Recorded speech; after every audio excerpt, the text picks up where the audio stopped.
Hey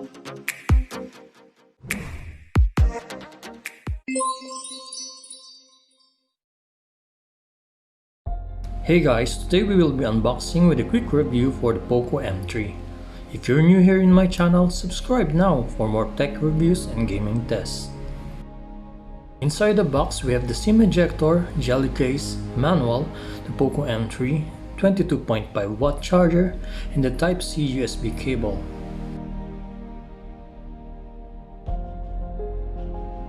POCO M3 have 48 megapixel back camera and huge 6000 mAh battery, 1080p Full HD Plus display, and the latest Snapdragon 662. For the front cam, it is equipped with 8 megapixel, so don't expect much for its quality. The design mimics the leather and has a good matte finish which can be grippy and feels premium. On the side you'll see the fingerprint scanner and also the power button and volume rock. While on the top there's the audio port and secondary speaker. On the other side is its dual SIM card tray. And lastly at the bottom is where the Type-C port, mic, and main stereo speaker is located. This phone is much lighter than the POCO X3 with only 198 grams of weight. And holding this feels great and has premium quality feelings. Out of the box, it is already on MIUI 12 and it already ate a huge 18GB of storage. And that's because of pre-installed app in which you can easily uninstall. By holding the app, clicking App Info, and locate Uninstall at the bottom.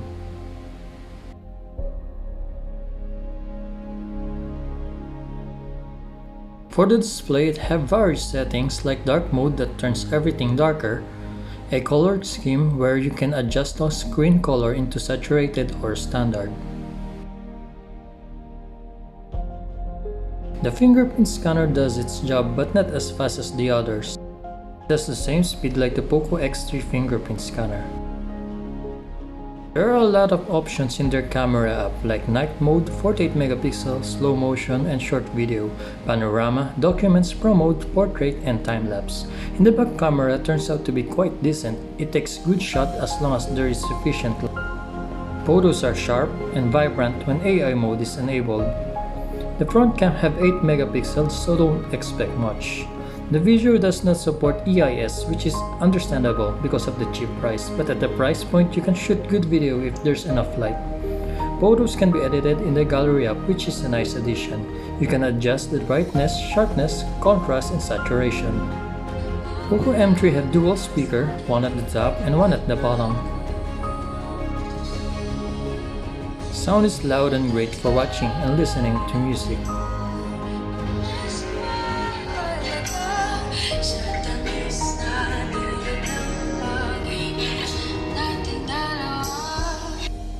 Rest assured that this phone supports 1080p at 60fps in YouTube and Netflix, meaning you will have a great time watching with this phone.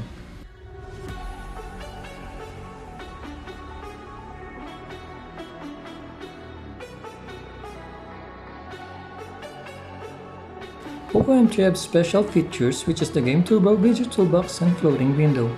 In Game Turbo, you can place your game here to optimize it for better gaming performance. To use Video Toolbox, first you have to add the apps you want under Manage Video Apps. You will notice some small bar on the left side. Just click it and the Video Toolbox will appear.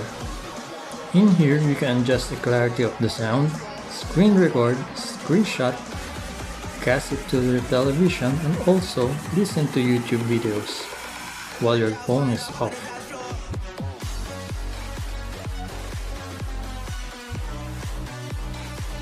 Also, in the Video Toolbox, you can open the floating app for Facebook games and other applications.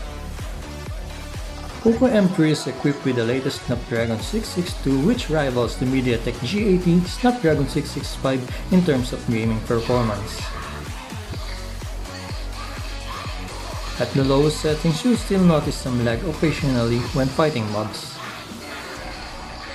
For more full gaming tests, go to my channel and subscribe. I'll be uploading some well-known games to test using POCO M3. Here's a quick gameplay in Call of Duty. Full review will be uploaded soon with Battle Royale mode. Call of Duty Mobile in multiplayer runs smoothly, and I didn't encounter any lags. Okay, so if you only play games in multiplayer, you won't have any problem with this device. For this price tag, POCO M3 is a good choice. So what do you guys think? Got any questions? Comment it down below. Support this channel by giving it a like and subscribe for more reviews, tutorials, and gaming tests.